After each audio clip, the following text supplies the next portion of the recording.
अपनी बेटी के उज्जवल भविष्य के लिए हर माँ बाप चाहते हैं कि उनके पास एक बढ़िया सा सेविंग हो। इसके लिए वो निवेश करना चाहते हैं और उन्हें कई सारे ऑप्शन भी अवेलेबल हो जाते हैं। ऐसे में दो ऑप्शन काफ़ी ज़्यादा पॉपुलर है। एक तो आप देखें तो सरकार की ओर से जो सुकन्या समृद्धि योजना जो चलाई जाती है वो, और इसके अलावा म्यूचुअल फंड में भी लोग निवेश करना आप शुरू कर रहे हैं।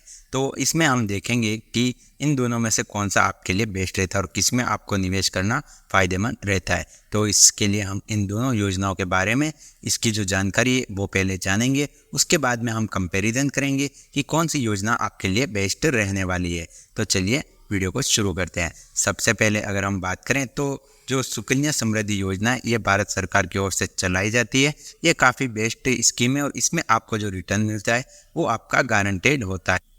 इसमें आपको कोई भी रिस्क नहीं होता है। इसमें जो ब्याज दर है वो 8.2% की दर से आपको मिलती है और इसमें आपको कम से कम 250 रुपये और ज़्यादा से ज़्यादा 1.5 लाख रुपए आप इसमें निवेश कर सकते हैं। इसमें एक और फ़ायदा ये होता है कि इसमें आपको टैक्स में भी कई प्रकार की छूट देखने को मिल जाती है। और ये जो स्कीम होती है ये आप देखें तो 21 साल में मैच्योर होती है और 15 साल तक आपको इसमें पेमेंट करना होता है। उसके बाद में बाकी के जो साल है उसमें आपका पेमेंट नहीं होता है, पर आपके जो पेमेंट है वो बढ़ता रहता है और 21 साल में आपको आपका पेमेंट मिल जाता है। अगर आप सुकन्या योजना में अपना अकाउंट खुलवाते हैं और उसे मेंटेन नहीं करते तो आपका अकाउंट फ्रीज हो सकता है। और इसके अलावा इसमें अगर आप देखें तो बिना रिस्क आपका जो पेमेंट है वो आपको मिलता है।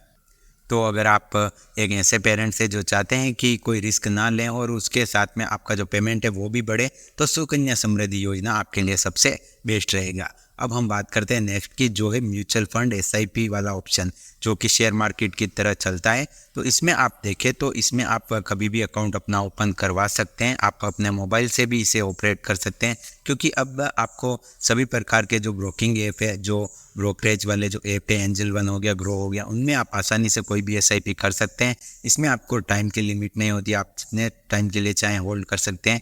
पर इसमें थोड़ा सा जोखिम वो होता है कि ये पूरा शेयर मार्केट के हिसाब से चलता है। अगर मार्केट काफ़ी डाउन होता है तो आपका पेमेंट भी डाउन होता है। बाकी अगर मार्केट सही से चलता है और अगर आप एक लॉन्ग टर्म के लिए निवेश करते हैं तो लगभग आपका पैसा डूबेगा नहीं। अगर आप 15 या 20 साल के लिए अगर आप निवेश करेंगे तो गारंटेड आपका पैसा प्लस ही होगा, पर इसमें बिल्कुल भी गारंटी नहीं होती है 100% की आपका पैसा प्लस होगा। तो आपको सही से इसे चूज़ करना है और आप चाहें तो इसमें भी निवेश कर सकते हैं। और इसमें जो पेमेंट है वो आप देखें तो 8% से अगर आपका किस्मत सही हुआ तो वो ज़्यादा ही मिलता है। तो ये आप पर डिपेंड करता है कि आप रिस्क लेकर अपना जो निवेश है वो करना चाहते हैं या फिर नहीं। तो ये आप पर ही डिपेंड करेगा। तो आप ज़रूर सारी जो नियम और शर्तें हैं वो पहले पढ़ लें, उसके बाद में आप चाहें तो एसआईपी में भी निवेश कर सकते हैं। तो हम एक छोटा सा कंपैरिजन करके देखेंगे कि इन दोनों में से क्या बेस्ट आपके लिए रहने वाला है। जैसे कि आप अपनी स्क्रीन पर देख सकते हैं, अगर आप सुकन्या योजना में हर महीने 5,000 रुपये का निवेश करते हैं तो आप एक साल में कुल 60,000 रुपये का निवेश आपका हो जाएगा और 15 साल में आपका जो निवेश है वो आपका 9 लाख रुपये हो जाएगा। 15 साल के बाद इस स्कीम में निवेश नहीं करना होता है। जब योजना मैच्योर होगी यानी कि 21 साल बाद आपको 8.2% की ब्याज दर के हिसाब से 18,71,031 रुपये इंटरेस्ट मिलेगा। इसका मतलब है कि आपका जो टोटल पेमेंट है 27,71,031 रुपये आपको मिलेंगे। वहीं अगर आप एसआईपी में आप इन्वेस्ट करते हैं तो कितना है आपको रिटर्न मिलता है। अगर आप एक सही एसआईपी में इन्वेस्ट करते हैं और हर महीने आप 5,000 रुपये का इन्वेस्ट करते हैं और लगातार 15 साल किया तो आपके कुल 9 लाख रुपए निवेश हो जाएंगे। एसआईपी पर आपको औसतन आप देखें 12% का भी अगर आपको रिटर्न मिलता है तो उसके हिसाब से 15 साल बाद आपको 16,22,880 रुपये ब्याज के तौर पे मिल जाएंगे। और अगर आप 15 साल में ही अपनी एसआईपी का पैसा निकाल लेते हैं तो आपको 25,22,880 रुपये मिलेंगे। ये रिटर्न भी सुकन्या जो योजना है उसके आसपास ही है, पर इसमें आप देखें तो आपको लगभग 5 से 6 साल एक्स्ट्रा बच रहे हैं, क्योंकि वहाँ पर आपको 21 साल पर पेमेंट मिल रहा है।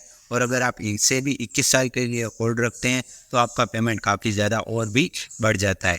तो इन दोनों में से आप अपने हिसाब से देख लें। थोड़ा सा इसमें रिस्क रहता है एसआईपी में, पर अगर आप लॉन्ग टर्म के लिए जाएंगे तो लगभग आप प्लस ही होंगे। तो अब हम देखते हैं कि सुकन्या या एसआईपी आपको कौन सा आपको सही रहेगा। सुकन्या योजना आपकी ट्रिपल ई कैटेगरी में आती है। इसका मतलब है कि आप इसमें टैक्स बेनिफिट का लाभ उठा सकते हैं।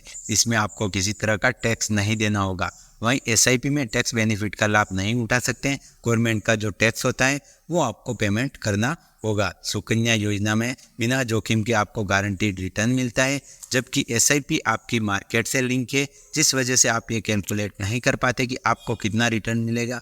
हो सकता है आपको ज़्यादा रिटर्न भी मिले या फिर कम रिटर्न भी मिले, पर अगर आप देखें तो काफ़ी एक्सपर्ट सलाह देते हैं कि अगर आप इसे लंबे समय तक निवेश करते हैं तो ये आपके रिस्क को काफ़ी कम कर देता है। सुकन्या योजना का लाभ पाने के लिए आपकी बेटी की आयु 10 साल से कम होनी चाहिए। अगर आप 10 साल से ज़्यादा हैं तो आपकी बेटी की आयु, तो आप ये योजना में नहीं जुड़ सकते। वहीं एसआईपी में आपकी कोई उम्र सीमा नहीं है, आप कभी भी एसआईपी शुरू कर सकते हैं। ये पूरी तरह फ्लेक्सिबल होती है, आप इसे कभी भी बंद भी कर सकते हैं। तो ये आप अपने हिसाब से देख सकते हैं कि आपको रिस्क लेना है तो आप एसआईपी के साथ जाएं, और अगर आप एक गारंटीड रिटर्न चाहते हैं तो उसके लिए आप सुकन्या समृद्धि योजना के साथ जाएं, जो कि गवर्नमेंट के द्वारा चलाई जाती है। तो आप भी अपनी बेटी के लिए इन दोनों में से कोई न कोई एक योजना के साथ ज़रूर जुड़ें, जिससे कि आपकी बेटी का जो भविष्य है वो सुरक्षित हो सके।